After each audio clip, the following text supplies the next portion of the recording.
So, my wife was having dinner with her extended family the other night, and when the conversation turned to my YouTube channel, she was surprised to learn that her uncle and her cousin both used to play Magic the Gathering. It turns out that when her cousin was young, he and my wife's uncle would play Magic together as father and son. And after telling her this, they both immediately began reminiscing over old cards and talking about some of the decks they used to build and play, that sort of thing. Well, why did they stop?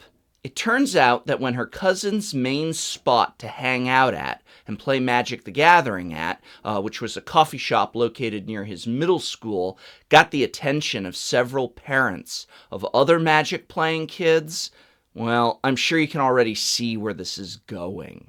The parents complained to the coffee shop that their kids were hanging out there and playing Magic the Gathering. And at first the coffee shop was like, well, what do you want us to do about it? They're your kids. But after enough pressure and bad attention, the coffee shop caved and told the teens they weren't allowed to hang out and play Magic cards anymore. Without a group to play with, my wife's cousin soon lost interest, and Magic the Gathering faded into the past for both him and his father. This story makes me angry, but not as a Magic player. No, this story makes me angry as a parent. I have a 16-month-old son, and I worry about him. He's growing up fast already. Too fast, and I worry about the world he one day will be going out into. Old enough to do things on his own, yet very much still a child. In other words, I worry about his teenage years. There's a lot of scary stuff out there. But do you know what isn't scary? Something like Magic the Gathering. As I've already said, when I was a teenager, oh so long ago, I played Magic the Gathering.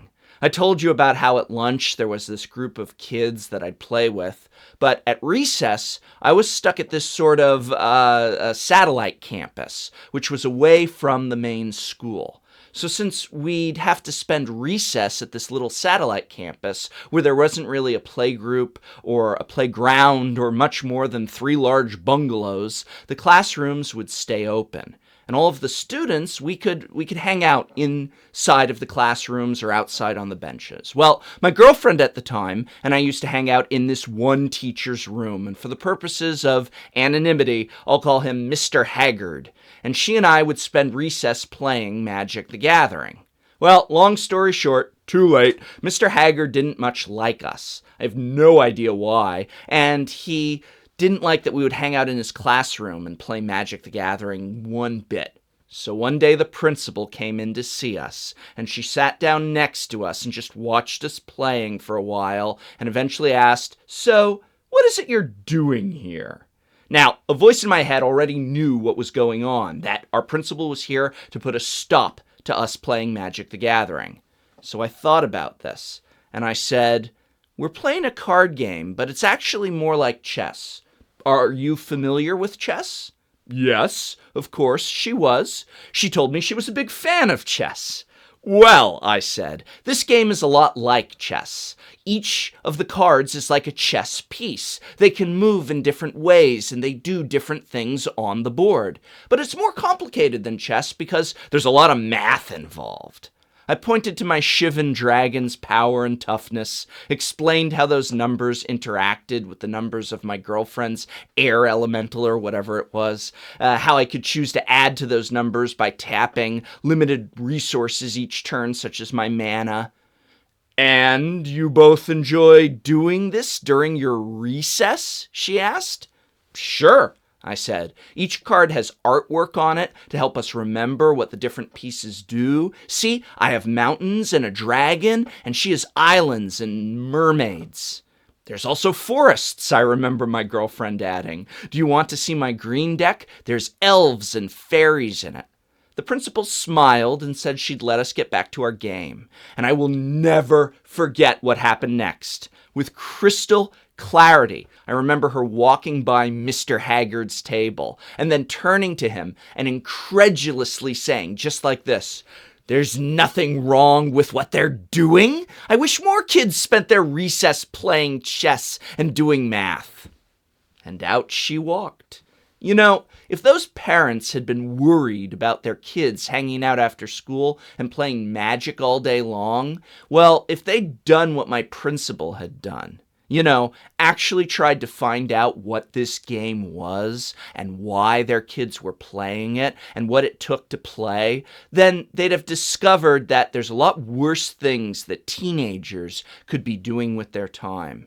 Hanging out in a drug and alcohol-free environment, playing a game that requires intense critical thinking and decision-making skills, math, strategy, all the while stimulating creativity and socialization and human interaction.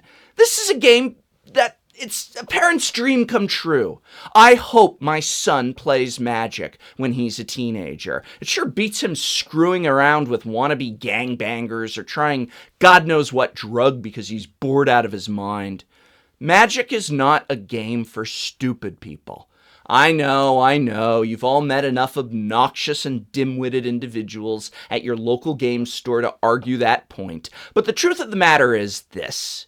You cannot play this game if you don't have a brain. And if you have a brain, you are already better off than the majority of the population.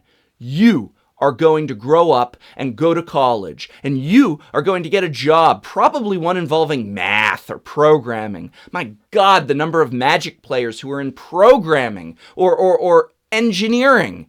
It's not a game for dummies. It's a game for people with a brain who not only know how to use it, but enjoy using it. Maybe that story's not quite as sappy and heartwarming as my last, but it's true. When I'm at my local game store and I ask around, hey, what do you do for a living? My goodness, do you know what I hear? And by the way, I know every local game store is different, and mine is populated mostly by adults and young adults, but the answers are computer programming, I think we have 2 lawyers. Lawyers! You know how hard it is to be a lawyer at my local game shop, and they're playing Magic. Do you know what kind of school they had to go through? There's a doctor. We've got an actual MD. And what does an MD want to do? He wants to play Magic. Teachers. Mostly in the sciences and biology. I'm definitely in the minority in the English and humanities. But still, you who play this game are someone who's different, but in a good way, in a smart way. And if your kids want to play this game, yeah, it's expensive, and yeah, we can become obsessed with it. But there are much worse things in this world to become obsessed with. At least that's what I firmly believe.